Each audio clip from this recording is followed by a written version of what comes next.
नमस्कार। राघव क्लासेज में आपका हार्दिक अभिनंदन है। बच्चों, आज की हमारी चर्चा रहने जा रही है वर्ण विच्छेद टॉपिक को लेकर। ये टॉपिक हमारी हिंदी व्याकरण में संधि, समास, उपसर्ग और प्रत्यय से जो संबंधित प्रश्न होते हैं उनमें महत्वपूर्ण भूमिका निभाता है। जो बच्चा वर्ण विच्छेद में कमजोर होता है वो आगे हिंदी व्याकरण के संधि, समास, उपसर्ग और प्रत्यय जो टॉपिक होते हैं इनमें समस्या का अनुभव करता है या उसको इनमें समस्या आती है। तो आज हम इस वर्ण विच्छेद टॉपिक को अच्छी तरह से समझेंगे कि हम किसी भी शब्द का वर्ण विच्छेद किस तरह से कर सकते हैं, उसका तरीका क्या है। ठीक है। सबसे पहले मैं आपको वर्ण के बारे में बता दूं। वैसे तो मैंने वर्ण को लेकर और अक्षर को लेकर एक सेपरेट वीडियो बनाया हुआ है, पर मैं वर्ण के बारे में बता दूं कि सभी स्वर एवं हलंत युक्त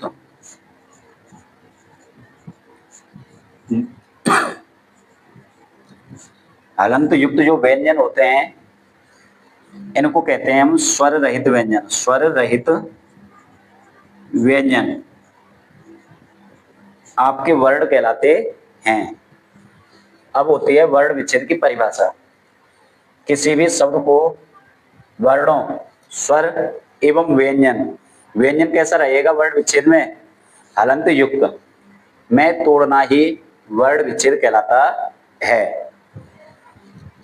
अच्छा, कोई भी व्यंजन होता है उस पर किसी भी स्वर की मात्रा का ये प्रभाव है कि आ की मात्रा लगने पर स्वर का आकार कैसा होता है, ई की मात्रा लगने पर कैसा होता है, ओ की मात्रा लगने पर कैसा होता है। ये सामान्य बातें हैं, ज्यादातर विद्यार्थी इनके बारे में जानते हैं। अब हम देखेंगे कि किसी भी शब्द को वर्णों, स्वर और व्यंजन में तोड़ना ये वर्ण विच्छेद है। जैसे हमारा शब्द है एक राम, ठीक है बच्चों। अब इसको हमें तोड़ना है, और तोड़ना किसमें? वर्ण, स्वर में और हलंत युक्त व्यंजन में। यानी किसी भी शब्द के हमें तब तक टुकड़े करने हैं जब तक उस शब्द में स्वर और हलंत युक्त व्यंजन ही शेष ना बचे। अब इस राम शब्द के हमने टुकड़े करे तो रा और मां, क्या हमारी ये वाली स्थिति आ गई? यदि ये वाली स्थिति आ जाएगी तब तो हमें टुकड़े अपने करने बंद कर देने हैं। रा में आ की मात्रा है, जबकि व्यंजन में क्या है? हलंत युक्त होना चाहिए, क्योंकि हलंत युक्त व्यंजन ही क्या होते हैं? आपके वर्ण होते हैं। तो ये टुकड़ा क्या है? फाइनल नहीं है। अब इसमें रा में जो मात्रा लगी हुई है, मात्रा यानी स्वर, उसको भी इससे हमें अलग करना है। तो रा में से आ की मात्रा अलग करी और मां में से छोटे आ की मात्रा अलग करी। अब ये क्या है? इस राम शब्द का फाइनल वर्ण विच्छेद है। और फाइनल वर्ण विच्छेद की पता चलेगा कि जब आप उस टुकड़े के और भी टुकड़े करने चाहेंगे। जैसे हमने यहाँ इस रा और मां टुकड़ा है, इसके और भी टुकड़े करे, यदि हो जाएंगे तब तो वो फाइनल वर्ण विच्छेद नहीं था, और यदि नहीं होंगे तो वही हमारा क्या है? अंतिम वर्ण विच्छेद है। अब हम देखेंगे क्या इस रा जो कि आधा है इसके टुकड़े हो पाएंगे? नहीं होंगे। स्वरों के टुकड़े होते नहीं, मां पहले से ही आधा है, यानी इस टुकड़े के अन्य टुकड़े नहीं हो सकते। तो ये क्या है? राम शब्द का फाइनल वर्ण विच्छेद है। एक अन्य उदाहरण से और समझते हैं। जैसे मैंने एक शब्द लिखा मोहित, ठीक है बच्चों। तो इस मोहित शब्द के हमें टुकड़े करने हैं, और कब तक करने हैं? जब तक कि मोहित शब्द पूरी तरह से स्वर और हलंत युक्त व्यंजन में नहीं बदल जाए। तो पहला टुकड़ा हमने करा मो ही और तय के रूप में। अब हम देखेंगे ये व्यंजन, ये व्यंजन, ये व्यंजन, पर तीनों व्यंजनों में क्या है, स्वर जुड़ा हुआ है, यानी मात्राएं लगी हुई हैं। इसमें ओ की, इसमें ई की छोटी की, इसमें ता में ए की। अब इन मात्राओं को हमें हटाना है, क्योंकि मात्राओं के हटाने पर ही जो व्यंजन होता है वो हलंत युक्त होगा। तब हमें इसका दूसरा टुकड़ा और करना है, वो होगा माँ में से मात्रा हटाई, हलंत आया। ओ, हा में से आपके ई की मात्रा हटाई, यहां हलंत लगाया। ता में से ए की मात्रा हटाई और यहां ता के नीचे हलंत लगाया। अब हम इसके टुकड़े करने की कोशिश करेंगे तो वो टुकड़ा नहीं होगा, क्योंकि ये पहले से ही पूरी तरह से टुकड़ों में है। माँ पहले से याद आए, स्वरों के टुकड़े होते नहीं।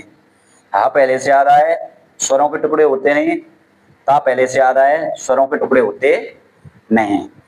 तो हमें किसी भी शब्द को तब तक तोड़ना है जब तक उसके प्रत्येक टुकड़े को हम स्वर और हलंत युक्त व्यंजन में विभाजित ना कर दें।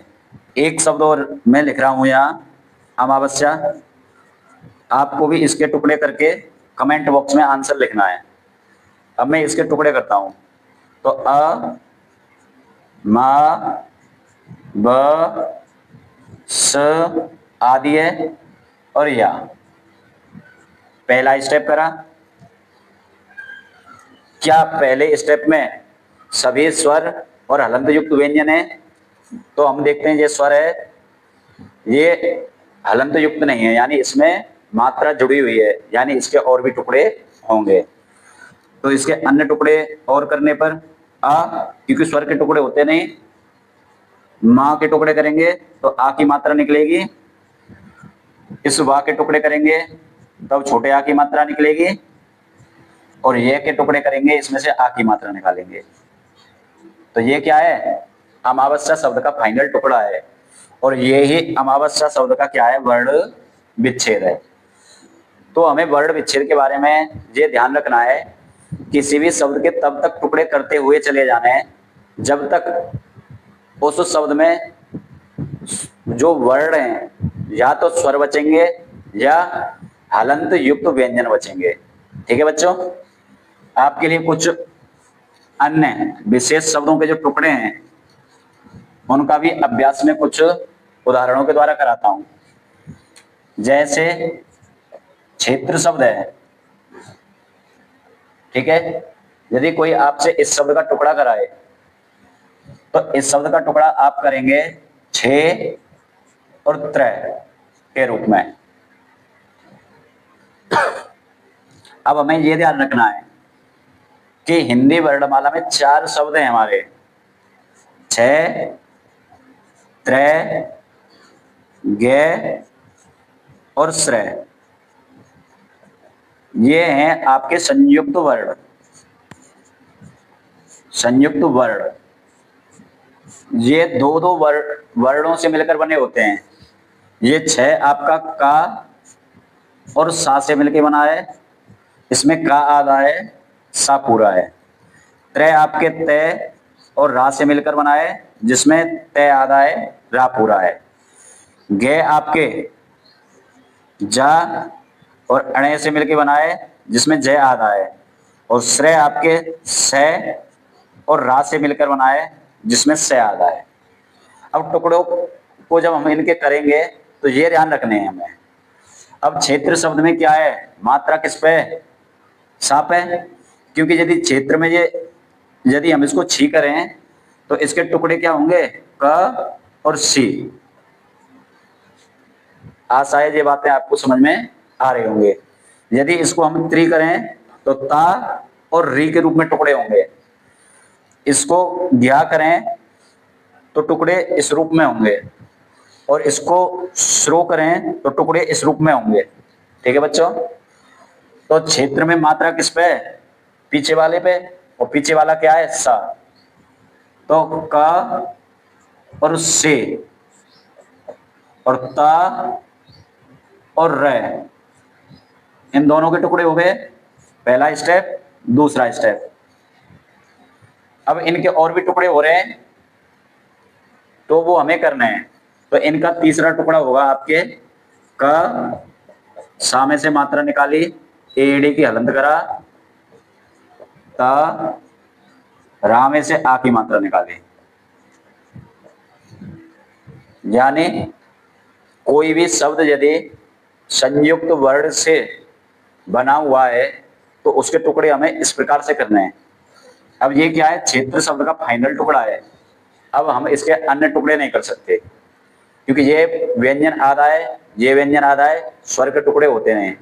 व्यंजन आधा है, व्यंजन आधा है, स्वर के टुकड़े होते नहीं। अब मैं एक शब्द लिख रहा हूं ज्ञानी, और दूसरा शब्द है श्रवण। इसमें से ज्ञानी शब्द के जो टुकड़े हैं वो मैं अभी करता हूं, और श्रवण शब्द के जो टुकड़े होंगे वो आपको कमेंट में लिखने हैं। ठीक है बच्चों? तो ज्ञानी शब्द के टुकड़े होंगे ज्ञा और नी। ठीक है? अब हमें देखना है ज्ञा बना कैसे, जा और अण से। तो इसके दूसरे टुकड़े करने हैं जा, अण, ना और ई। ठीक है बच्चों? अब हमें ये देखना है क्या इसमें से मात्रा निकल सकती है, यदि निकलेगी तो निकालनी है। तो वो निकल रही है, तो ज, अण, ये भी आदि करनी है, आ, ना और ई। ये क्या है, ज्ञानी। वास्तव में जो इसका उच्चारण होता है वो होता है ज्ञानी का फाइनल टुकड़ा है, और यही इसका क्या है, वर्ण विच्छेद। आपको वर्ण विच्छेद से संबंधित समझने में कोई भी दिक्कत आई हो वो आप हमें कमेंट के माध्यम से बताइए। हमारे चैनल राघव क्लासेस को सब्सक्राइब अवश्य करें। Thank you. अगली क्लास में हम वर्ण विच्छेद से संबंधित कुछ विशेष शब्दों की भी चर्चा करेंगे, तो आप हमसे जुड़ना ना भूलिए। धन्यवाद। जय श्री राम।